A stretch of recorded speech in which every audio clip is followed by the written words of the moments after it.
Spider-Man. As a concept, the web slinger is and always has been a perfect fit for games. The idea of swinging freely across a vast city while vanquishing foes remains as appealing today as it did in his earliest appearances in the digital realm. Over time, Spidey has starred in more than 35 games. Some of these managed to perfectly capture the essence of Spider-Man, while others fell a tad short, but all hinted at something greater. Enter Insomniac Games' latest and perhaps most ambitious project to date, Spider-Man for PlayStation 4. With a generous budget, a large, very capable development team, and the backing of Sony, this latest take on the web slinger promises the most complete Spider-Man experience to date. Today then, we're going to examine Spider-Man and the engine powering it while checking out its performance on both models of PlayStation 4 and discussing the design of the game itself. We'll also address the comparisons being made with the E3 2017 build of the game. So suit up and join me as we enter the world of Spider-Man.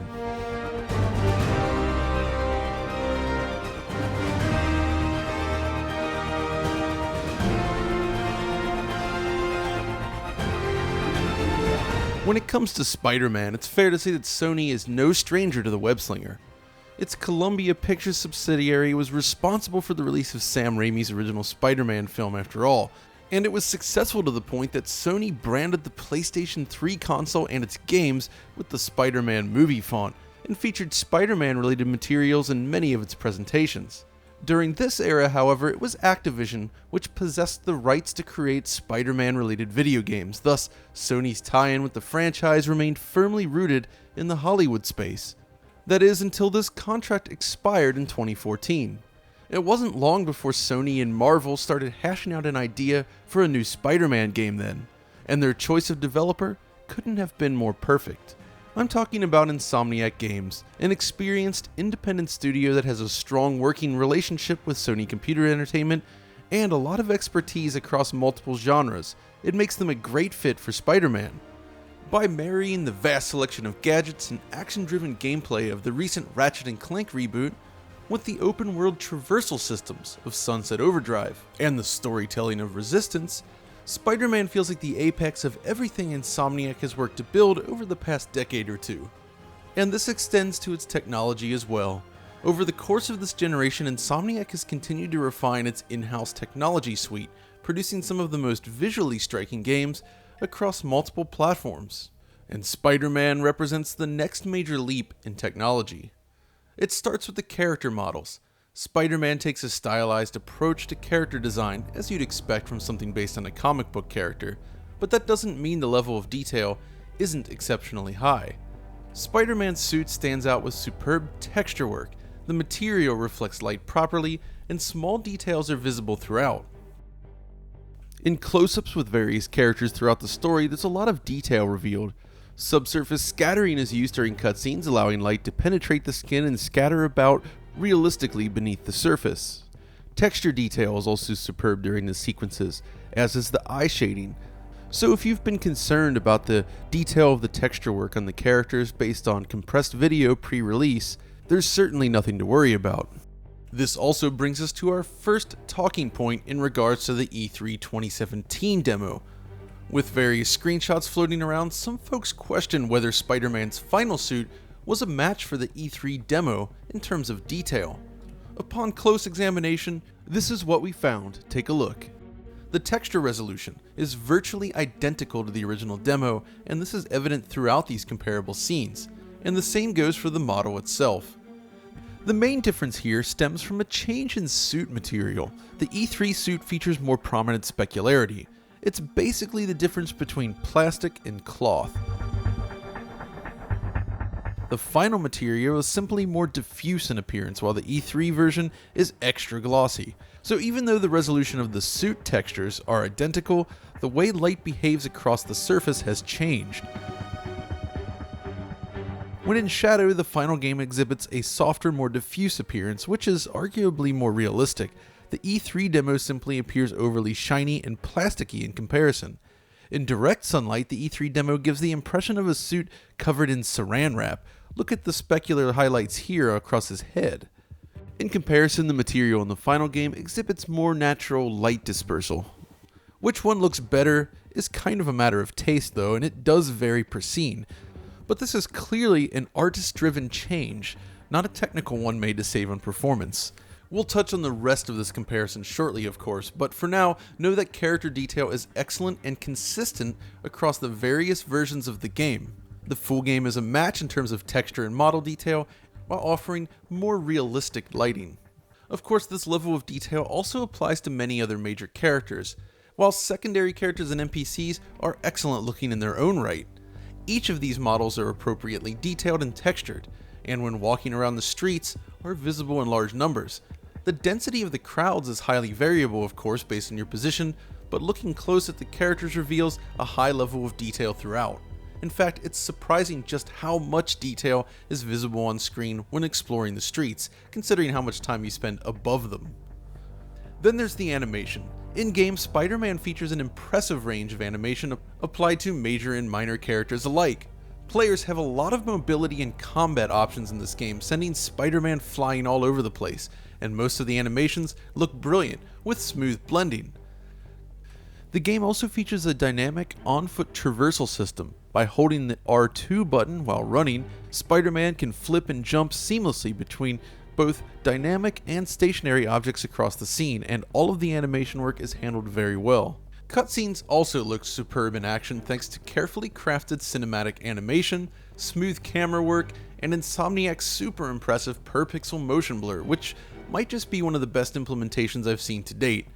This technique first appeared in Sunset Overdrive and then again in Ratchet & Clank on PlayStation 4, and it has returned for Spider-Man with a high sample count and a perfectly tuned shutter speed.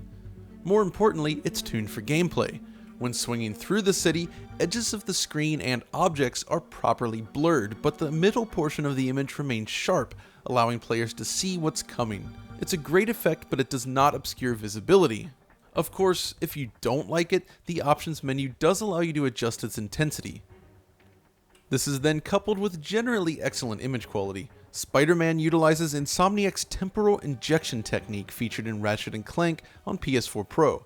While there is precious information available on this technique, Insomniac seems to prefer it over typical checkerboarding, and the results certainly speak volumes, completely avoiding the stifling artifacts that can crop up with checkerboard rendering. In terms of countable pixel resolutions, however, Spider-Man seems to use an adaptive resolution technique. On PS4 Pro, we counted resolutions ranging from a top end of 1944p down to a low end of 2560 by 1368. The lowest value appears to be extremely rare, however, with the average countable resolution coming in around 1584p instead.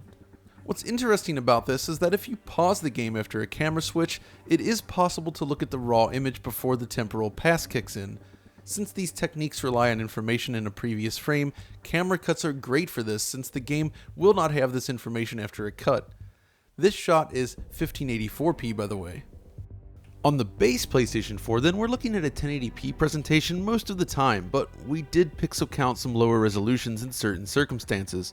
This frame, for instance, taken just after a camera cut, weighs in at 900p for instance, so it seems to be variable just like the Pro. Both the base and Pro experience are temporally stable in motion, but the Pro exhibits significantly more detail as a result of its higher resolution output. What's interesting here is that, in terms of resolution, the game has been upgraded. The patch notes make mention of this, and the earlier E3 builds of Spider-Man all ran at 1440p with the temporal injection feature like Ratchet & Clank. With the dynamic resolution feature in play though, we're seeing resolutions above 1440p most of the time, and sometimes even approaching 4K. So clearly there's a decent amount of performance headroom here. In addition, HDR is supported across both machines. We'll have a separate HDR video covering this aspect of the game later this week, but the key here is that it brings extra vibrancy and nuance to the image. It's not the best HDR implementation we've seen, but it's solid. So thus far we've discussed character detail, which is excellent across the board, in addition to basics like resolution and general image quality, but obviously a Spider-Man game lives and dies by one important element: the environment. In terms of scale and detail, Insomniac has done a wonderful job with the game. Most of Spider-Man centers on swinging rapidly through the environment, but if you stop to look around, you might be surprised by just how much detail is present at street level. Building facades feature carefully modeled details with a lot of visible geometry and high-resolution varied textures. Some shops even have fully modeled interiors with people inside conducting business. There's also just a general level of variety that's rather impressive, with many different types of areas scattered throughout the city. Secondary objects like traffic lights are also supremely detailed with a lot of geometry and excellent texture work applied. Do random objects like this ATM machine really need to be that detailed? Or how about those stickers over there on the door? The closer you look, the more impressive the overall sense of detail becomes.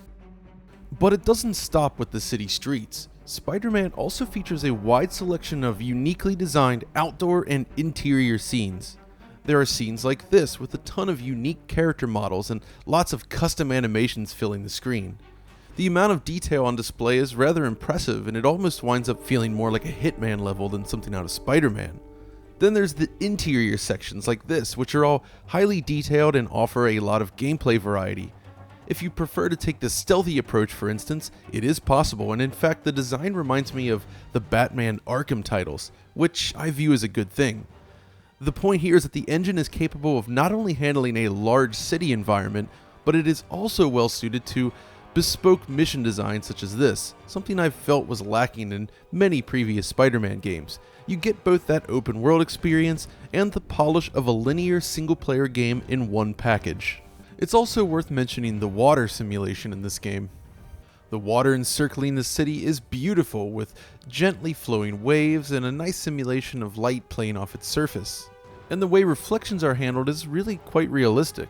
In real life, the amount of reflectance visible across a water surface varies based on the angle of viewing and the turbulence of the water itself.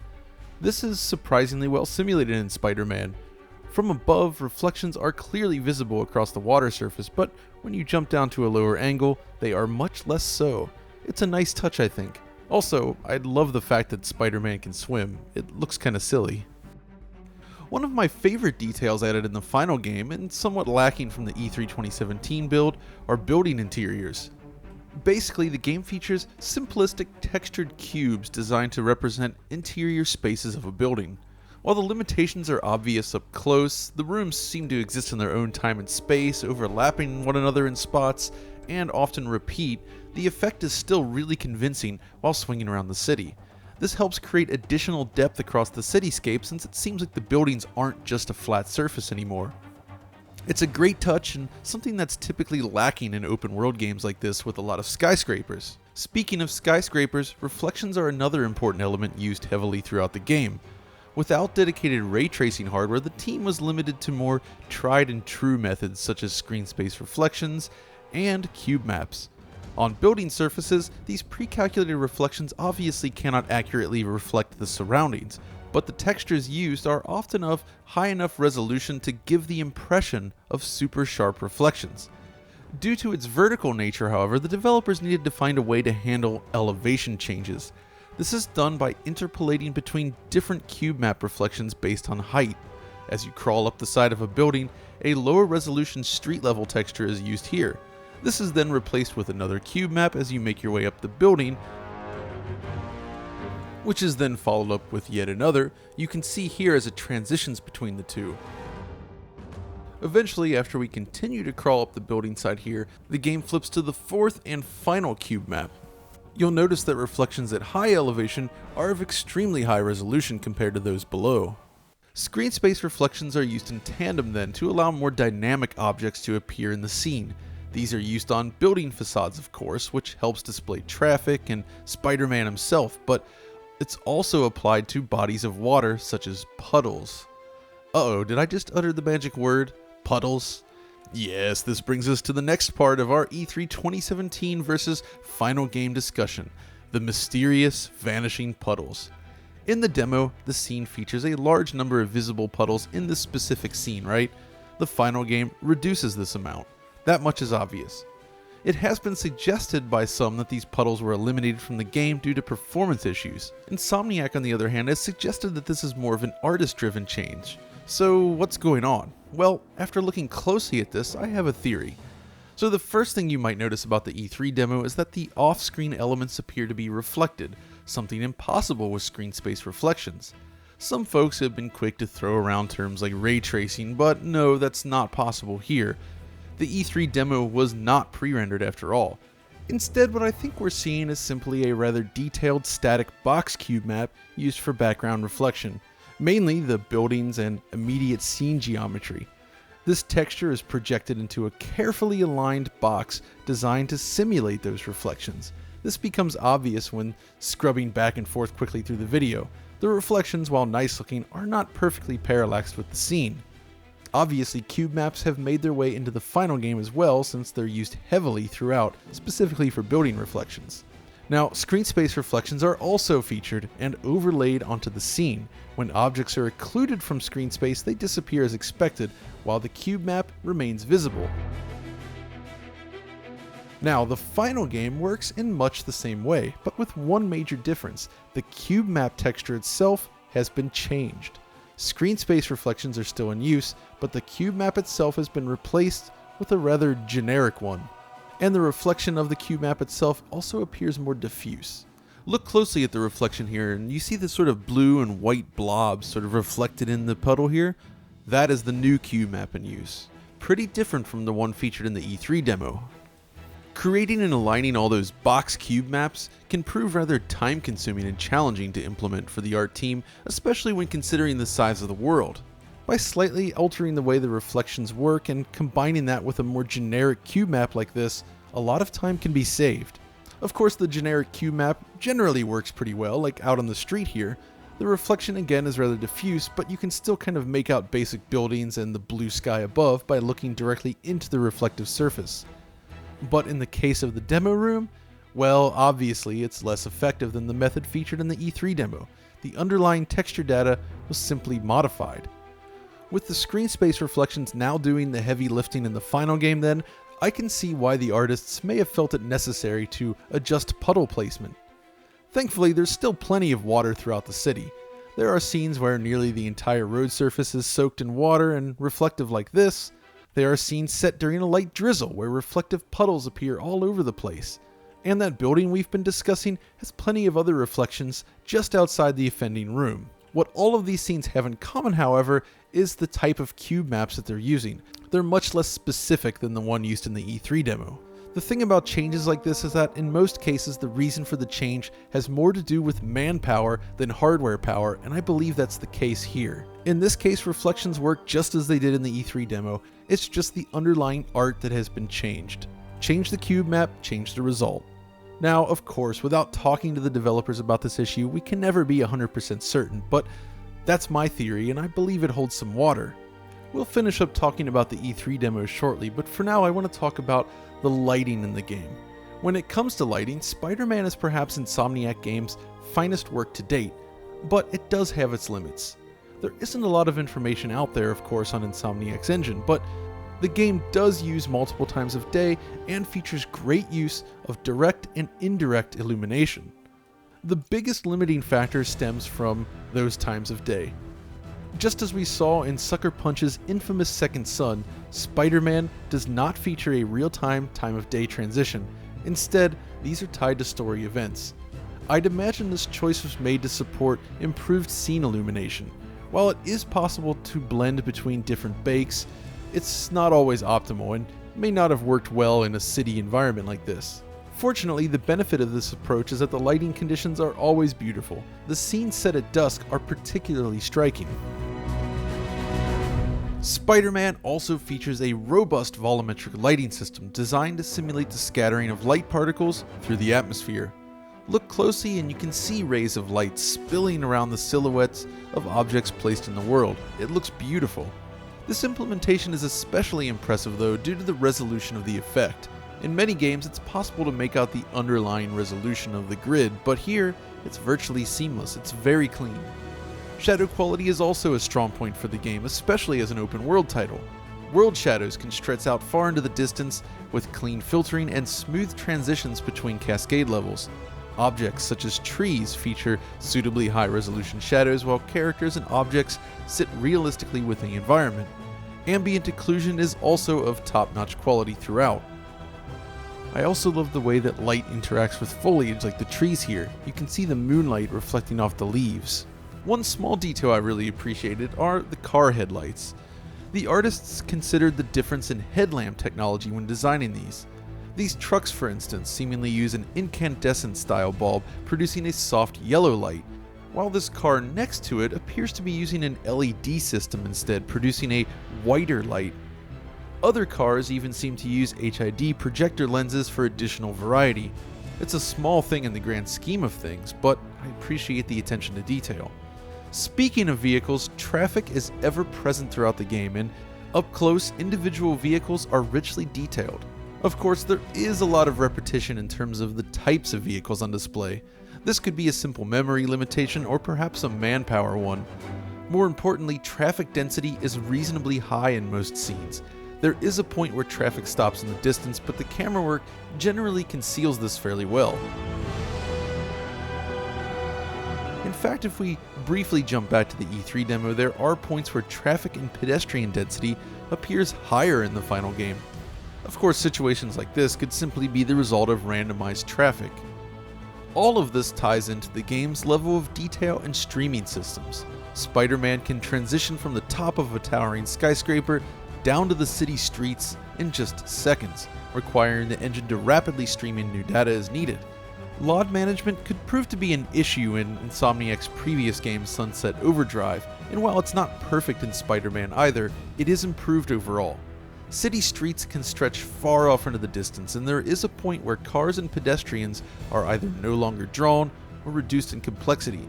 Pedestrians, for instance, are drawn as non-animated stick figures at a distance, but while playing normally, it's not something you'll notice. It simply helps give the impression of motion in the city. The game is good about not simply popping cars into existence as well. Instead, they typically drive into the scene from side streets. I was also impressed with general crowd and traffic behavior. When a random event begins, such as a high-speed chase, pedestrians panic and jump out of the way. Or when Spider-Man simply strolls down the streets, it's fun to see their reactions. There's even events like this where an accident can result and paramedics appear on scene. In fact, I used this event to examine the traffic patterns.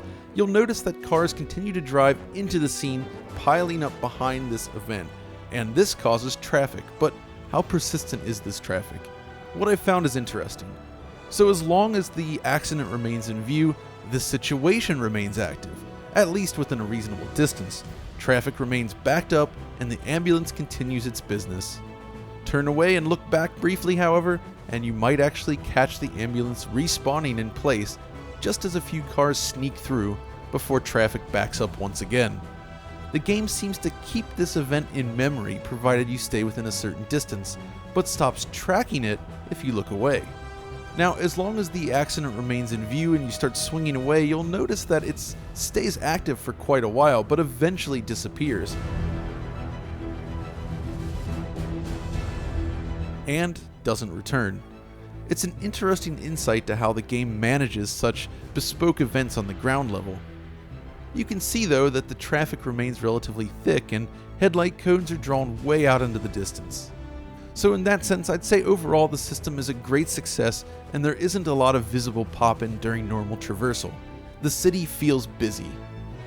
Of course, I think now is probably a good time to finish up our examination of the E3 demo. Firstly, the water room has remained a huge focus, but there's one other difference I spotted worth pointing out. In this scene, there's direct shadows present on the pipes here in the E3 demo that are absent in the final game, replaced instead with more diffuse ambient occlusion.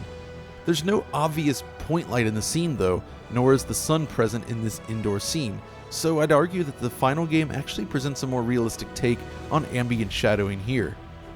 It's not as if Spider-Man has any problems with displaying high-resolution shadows after all. But if we move beyond this room and start to examine other areas of the demo, it becomes more interesting. So here's a few differences I noticed. Straight away, puddle placement is different on the roof here, and the scene lighting has changed in general.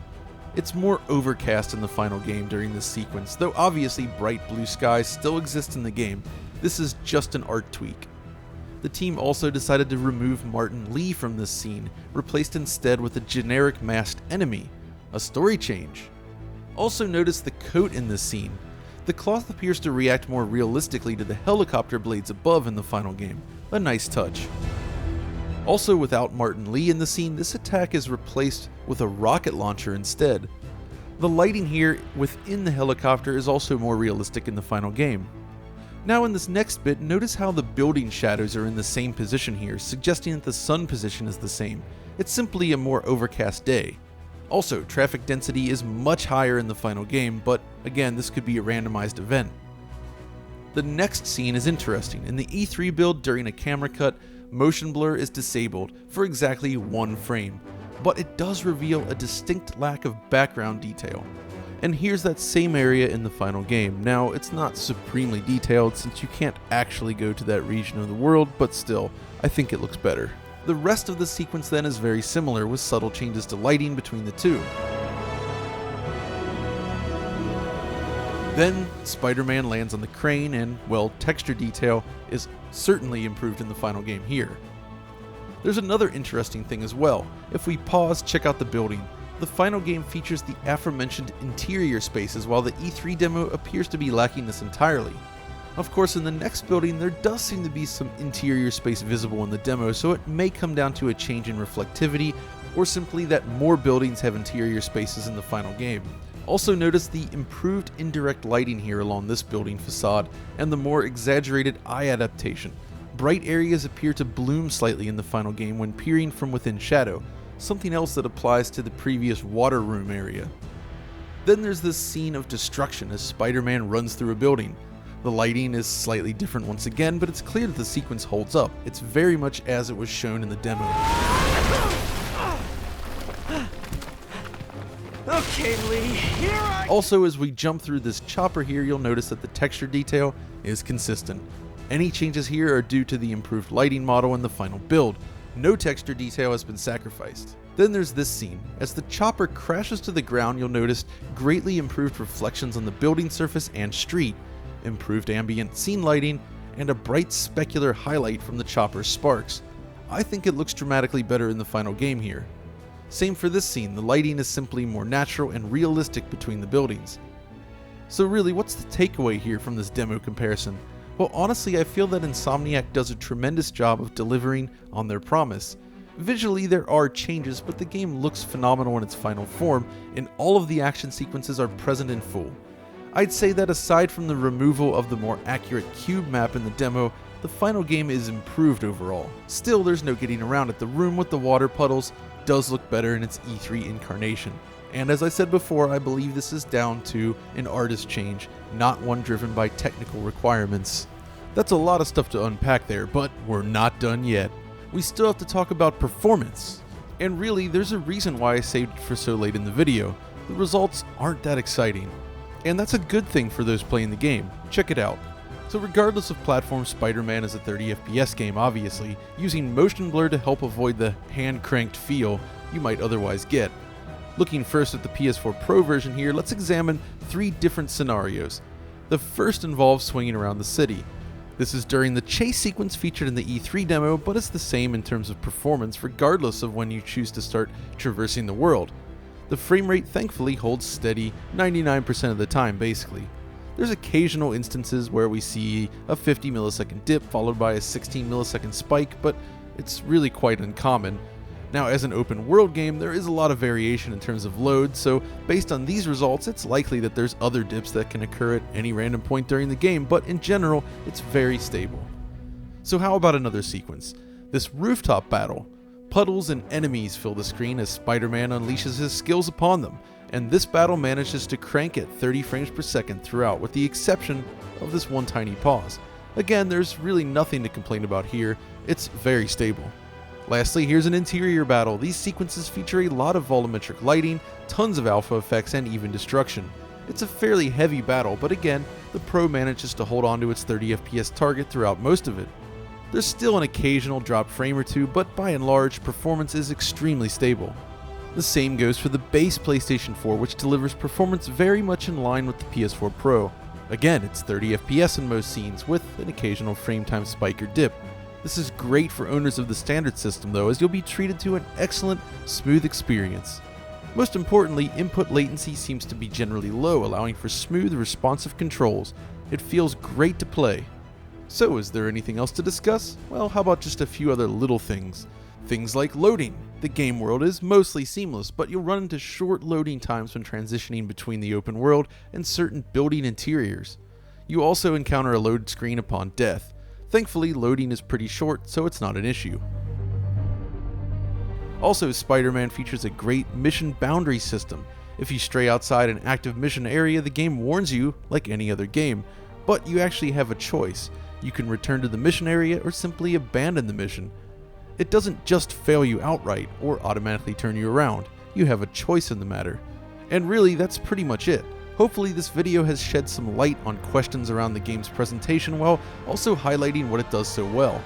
Personally, I think this is a new high watermark for Insomniac games, both from a gameplay and visual standpoint. It's a top-notch production from top to bottom with an engaging story, great traversal mechanics, and some fantastic mission design. Sure, it has some repetitive open-world elements to deal with, but the overall package is great. But that's all for now though. If you enjoyed this video, be sure to like, subscribe, ring the notification bell, and follow us over on Twitter. And until next time, keep on web slinging.